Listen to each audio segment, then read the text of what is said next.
2022-23 के lower education के forms जो आप लोगों ने लगाए रियासी डिस्ट्रिक्ट में, उसकी प्रोसेस हमने स्टार्ट कर दिया था जनवरी में ही और उसकी इनवॉइसेस हमने फरवरी फर्स्ट वीक में छोड़ी हैं।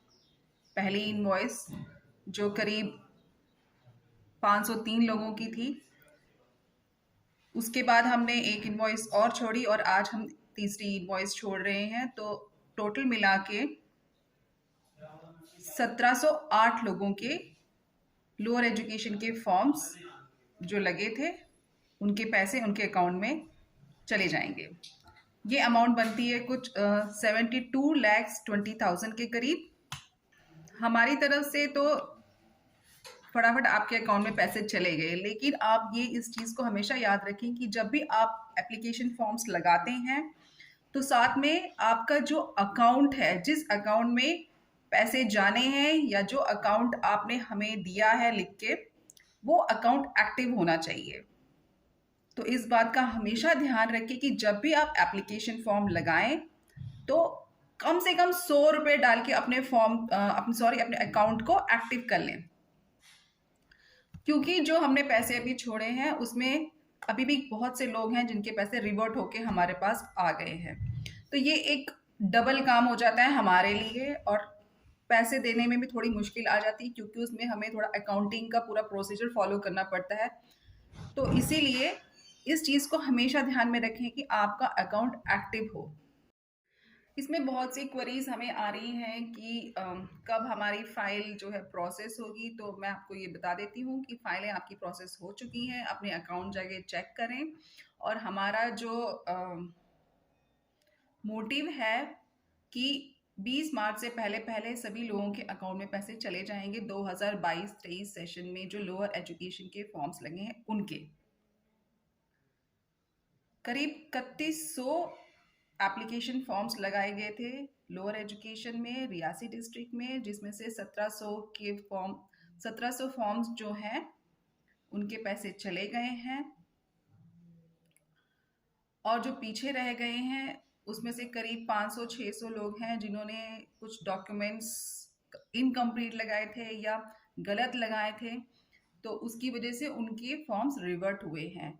तो जिनके फॉर्म रिवर्ट हुए हैं वो भी फटाफट अपने डॉक्यूमेंट्स को ठीक करें और एक हफ्ते के अंदर अंदर अपलोड करें अपने डॉक्यूमेंट्स को, और इस चीज़ को देखा करें कि हमने आपको क्या क्वेरी लगाई है। बहुत से लोग इसमें हमें पूछते रहते हैं कि क्या फॉर्म्स लगाने के बाद हमें उसकी हार्ड कॉपीज ऑफिस में देना है।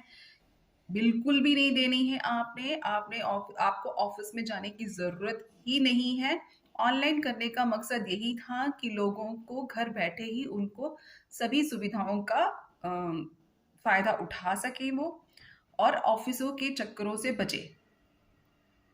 आपने सही डॉक्यूमेंट्स चढ़ाने हैं और समय रहते हुए चढ़ाने हैं ताकि आपको जल्दी से जल्दी उसका बेनिफिट मिले। हमारी तरफ से कोई देरी नहीं है, लेकिन आप गलत डॉक्यूमेंट चढ़ा देते हैं या आपके अकाउंट्स बंद होते हैं, जिसकी वजह से हमें प्रॉब्लम आती है आपको इमीडिएट सर्विस देने में। अभी भी 2000 सेशन 21-22 के करीब कोई 15 लोग पीछे रह गए हैं जिनके अकाउंट बंद है। ना ही उन लोगों ने हमें अप्रोच किया, ना ही वो हमारे ऑफिस में आए, जबकि हमने उन्हें यहाँ से फ़ोन भी किया है। और आप अगर पहले की वीडियोस देखेंगे तो उसमें हमने उनके नाम भी अनाउंस किए हुए हैं, लेकिन आज तक वो अभी पहुंचे नहीं है वो हमारे पास। तो ऐसा नहीं है कि आपने एप्लीकेशंस दे दिए तो ऑटोमेटिकली सब कुछ हो जाएगा, उसको क्रॉस चेक भी करना होता है। तो मैं आपसे ये गुजारिश करूंगी कि जिनके पैसे आ गए हैं वेल एंड गुड, जिनके नहीं आए हैं वो अपने अकाउंट को एक बार फिर देख लें कि हमारा अकाउंट एक्टिव है या नहीं है। इसमें बिल्डिंग कंस्ट्रक्शन बोर्ड ने पहले एक सर्कुलर निकाला था कि with in the same financial year हमें डिसबर्समेंट करनी है। इसका ये मतलब हुआ कि जिस साल हमें एप्लीकेशन फॉर्म्स रिसीव होते हैं उसी साल हमें उसी सेशन में, उस साल मतलब उसी सेशन में जो एकेडमिक सेशन है उसी सेशन में हमें उसको डिसबर्स करना है, यानी कि 31 मार्च से पहले हमें डिसबर्स करना है। लेकिन ये पॉसिबल नहीं हो पाता है क्योंकि आप लोगों के जो अकाउंट हैं वो एक्टिव नहीं होते हैं या आप लोगों की तरफ से डॉक्यूमेंट्स पूरे नहीं मिल पाते हैं। तो कम से कम इतना ध्यान रखें कि 15 मार्च तक आपने ऑफिस के साथ तालमेल बना के रखना है कि मेरा कोई डॉक्यूमेंट तो नहीं रह गया है। तो ये आप ऑनलाइन भी अपने स्टेटस में चेक कर सकते हैं। कैसे करना है उसका वीडियो भी हमने बनाया है। तो ये आज आप लोगों के लिए ये छोटा अपडेट था, काफ़ी टाइम के बाद दिया गया है आपको। अपने अकाउंट्स एक्टिव करें, देखें अपने स्टेटस जाके चेक करें, उसमें देखें कि कहीं आपकी एप्लीकेशन फॉर्म रिवर्ट तो नहीं हो गया है। जय हिंद, जय भारत।